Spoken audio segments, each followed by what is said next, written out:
Imagine standing upright one moment and in the very next, your flesh begins to dissolve while your eyes melt in their sockets. Sounds like a scene from a horror movie. But what if I told you this comes straight from the Bible? Zechariah chapter 14 verse 12 describes this very event. And today we're asking a chilling question.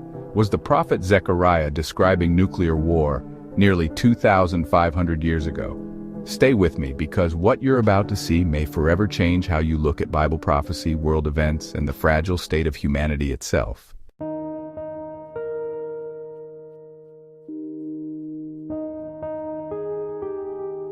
Let's begin by hearing the prophecy itself. Zechariah chapter 14 verse 12, King James Version says, "And this shall be the plague wherewith the Lord will smite all the people that have fought against Jerusalem.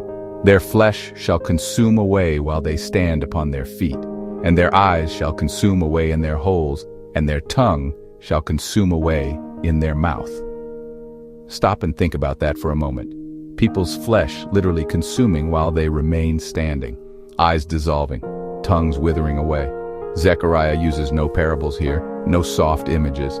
This is one of the rawest depictions of sudden human destruction found anywhere in Scripture. The question is this purely symbolic, or is this prophecy describing a literal physical event? And if literal, could it be describing the effects of nuclear warfare long before the atomic age?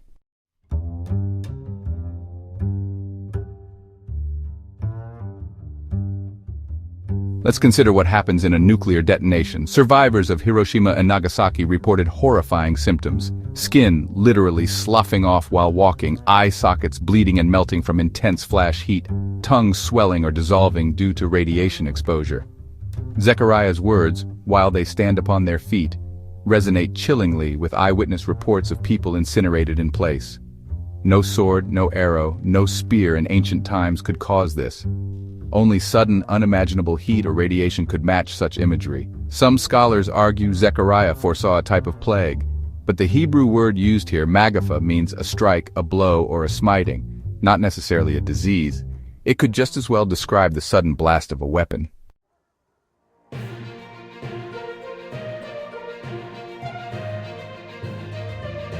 Now let's pivot to our world today.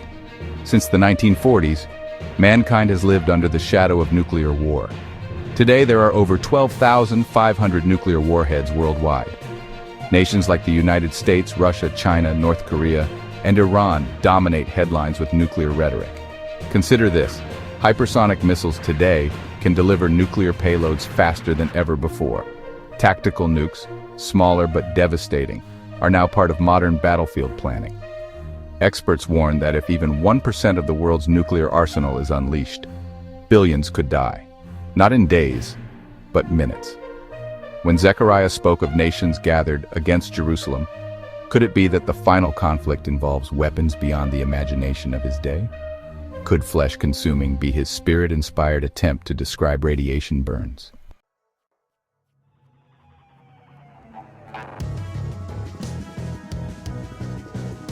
You know, the Bible never leaves us with one isolated verse. Let's go ahead and compare a few passages. Revelation chapter 6, verses 12 through 14. It speaks of the sky rolling back like a scroll, the stars falling, and mountains moving. That sure sounds eerily like nuclear blast shockwaves, doesn't it? Then, in Joel chapter 2, verses 30 and 31, we read about blood, fire, and pillars of smoke. Again, those pillars of smoke describe both volcanic eruptions and honestly nuclear mushroom clouds. Now, Luke 21 verse 26 says, "Men's hearts will fail them for fear, for looking after those things which are coming on the earth." Throughout Scripture, we see these glimpses of cataclysmic events, and Zechariah may just be giving us one of the most vivid, describing both the suddenness and horror of man's final wars.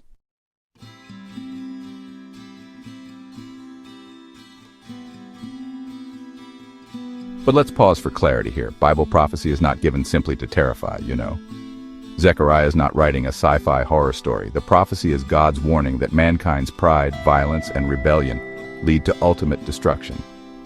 Nuclear war is the perfect metaphor and, well, possibly the literal fulfillment of humanity playing God with power it just cannot control. Just as Babel's tower reached into heaven in arrogance, so do nuclear weapons reach into realms of fire that only God commands. And the result? decay, destruction, and rot. But Zechariah's vision doesn't end with rotting flesh. In the same chapter, he declares that the Lord will return and establish his kingdom, and living waters will flow from Jerusalem. Judgment is followed by renewal.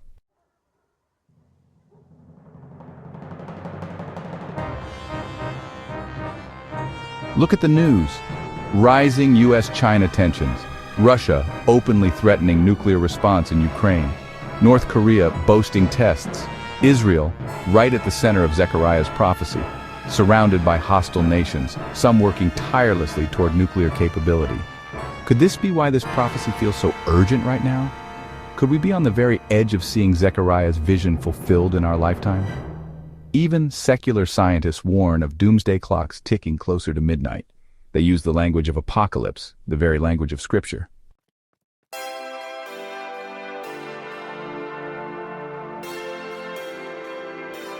So what do we do with this?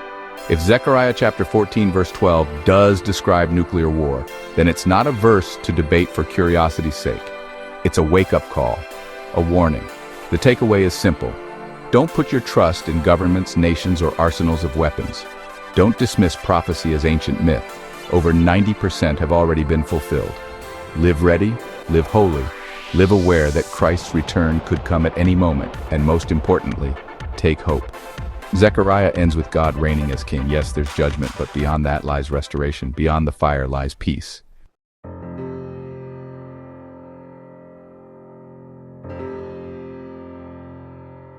If this message spoke to you, make sure to subscribe and join our Bible prophecy journey.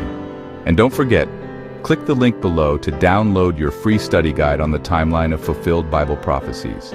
It's our gift to you to help you stay awake, watchful, and prepared.